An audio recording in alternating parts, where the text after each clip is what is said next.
let's try something a little bit new, shall we? I usually put up my reels and they are super sped up. Like, super sped up. So I'm gonna just post what is a mostly not sped up version of this pour.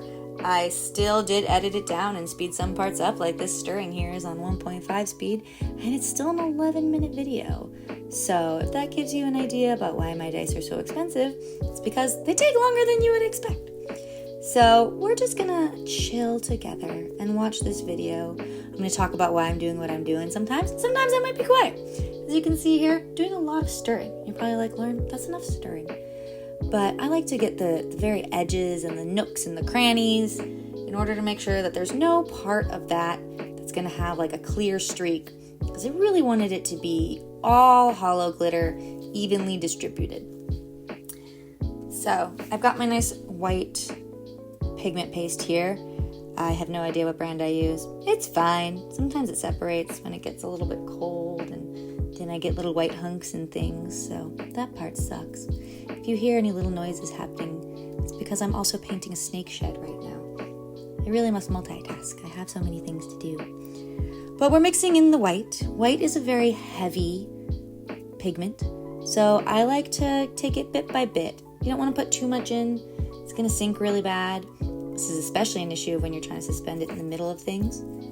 But technically here I am going to be doing a dual injection, so it shouldn't matter as much, but you know, you would hate for it to all slide to the bottom and then I won't have cool little pockets of hollow and white all swirled around each other. And then I think there was something in the resin, and that's why I did that. Just picked it right up, put it into a dyno where it can live there forever. This resin's super thick. I wonder if I meant for it to be thick or not. Maybe. It does need to be thick. The question is if I needed it to be thick at this point. That's my little, what's it called? Wow, my brain's not really working well right now. That's a lighter. And I was using it to pop the bubbles that were on top, just to minimize the amount of bubbles that are going to be going into the molds. Because even though I do have a pressure pot, if you have a lot of bubbles, the loss of volume from those bubbles being crushed is going to cause a void. And then I have to fix that. And that takes more time. And as previously stated, I don't have time for things. I'm putting the resin in my syringes, which you can probably tell are pretty loved and well worn at this point. I no longer suck it up like a regular syringe. I pour it in the back because it's a lot faster. Oh, you might hear Dobby in the background as well. She would like some attention. She's outside the door right now. So I like to do 2 injectors when putting 2 colors together. I just feel like you get a better distribution. I'm going to go deal with Dobby for a second. Okay, I'm back. Dobby has decided to join me on my lap as I work, so if you hear purring or crashing or any sort of mischief, that's her. So when I put things in the injectors, there's always a bubble that I have to deal with and get out of the way, so that way it doesn't put a bubble into my molds, and that's what I was doing right there with them all sitting up. Now the thing about sharp edge dice is that the end of the D4 always wants to get a little bubble. So I always put just a little bit of one or both colors in the very tip of the D4 with a toothpick, just to make sure that we don't get a bubble there.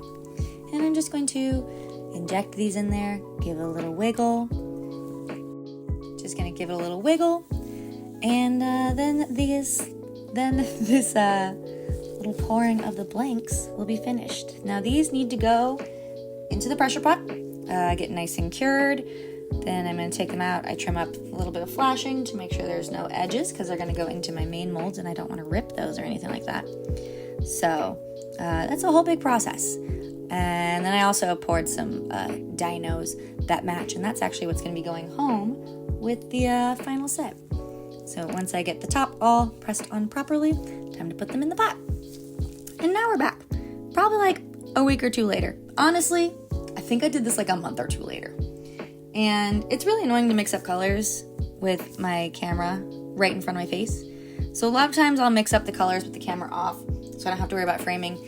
And then I'll just give it all one little stir in front of the camera to use for cutting. So that's what you saw there. I use individual molds. Hi, Dobby. because if one breaks, then I can just replace it with another individual mold instead of having a slab that is screwed. So I gotta get them all in place. And you see me there putting the end of the D4 in again. I like to use a stick to do this. I don't know why. I like it. This resin is really thick. Like worryingly so. And when I was casting this, it was definitely in the 80s in the tent. It's usually in like the low to mid 80s these days in the tent, which let me tell you, it's fucking hot. Oh yeah, that's what the blanks look by the way. So what happens is that the resin, which is an exothermic reaction, which like is driven by heat, drives itself by heat and gets driven by more heat, likes to speed up when there's heat. So all of my resin's been thickening a lot faster these days. It's causing kind of an issue when I want to do things like slushes because they don't move. They're all stiff. So yeah, that's a fun thing that I'm having to deal with right now. But anyway, this stuff's really thick. I'm desperately hoping that it doesn't flash cure because that would just ruin everything. If I had to make these again, I worry that I wouldn't be able to pigment the resin exactly how it was before. So probably wouldn't look the same if I had to like remake like just one of them. But yeah, just smearing it all there on the inside. You saw me fix up the top of the D4 there. Probably gonna do that here too. Just give it some more distinct areas instead of just the absolute mush of colors that comes through when I'm putting the blank in. Now, a lot of times I will do usually like all the yellows and then all the blues and then all the yellows or all the reds. But for this one, I decided to do one mold at a time because resin, thick as it is still going to settle down to the bottom. And I wanted to make sure that I didn't get any settling, which was going to like smear all the colors together and then also, just not have an interesting distribution. So I did not give the resin enough time to settle as I frantically just put it inside the dice and then smashed the blank in there. Yeah, when I look at this, sometimes I'm amazed it actually worked because there are definitely some sections in there that didn't get like resin in there, but it all squished around and it worked in the end. I stopped doing the tops ahead of time because, like I said, it was getting really thick and I was worried that I wasn't even going to be able to get the bodies, like the main bulk of the dice done. So I was like, if I can at least get the blanks in. Like, I'm in such a hurry, I didn't even fix that like mold that fell over because I was just like, there's no time. But yeah, I can't believe this actually worked. We should do it again though. It was fun. It's like having a baby. You're like, this sucks at the time of, and then you look back and you're like, that wasn't too bad. That being said, I'm having no more children. Oh my god. So with that outlook on life, I think we've got them all in the molds. Nope, we still haven't done the D20. But I think I had too much red on my stick, so I was like, I'll go put it on the tops of the other ones. A little bit of intercutting here from when I just blatantly was so out of frame for so long that you would have been like, I don't need to watch this. I still don't. Are people still watching this? I mean, I guess I can just talk to myself. I'm pretty good at that. So these look like pure chaos. And for some reason that doesn't bother me. Oh yeah, here I'm like looking for where is there a spot open and what color should I put in there? And hoping that it doesn't all turn out brown. And I put this reel up earlier this week. So here, my husband, one second. Okay, my husband is back in his office. No, but now Dobby's yelling at us. Welcome to another work day here in the Busy Wizard household. We've got some just lovely chaos. Everything is sticky. I think these were fresh gloves when I started just because they don't look too bad right now. If you're looking at them and you're like, these are terrible, these must have been fresh gloves. But I can go back to the beginning and find out. But yeah, I do tend to get a little bit messy. It doesn't bother me. Of all my sensory things, having sticky hands is not one of them. So it does not bother me at all.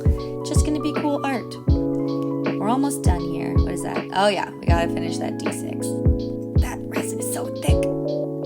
It is only by the grace of whatever eldritch god I sacrificed something to in the past that these actually worked. So you saw me clean off the top of the D20 there because it was super muddled.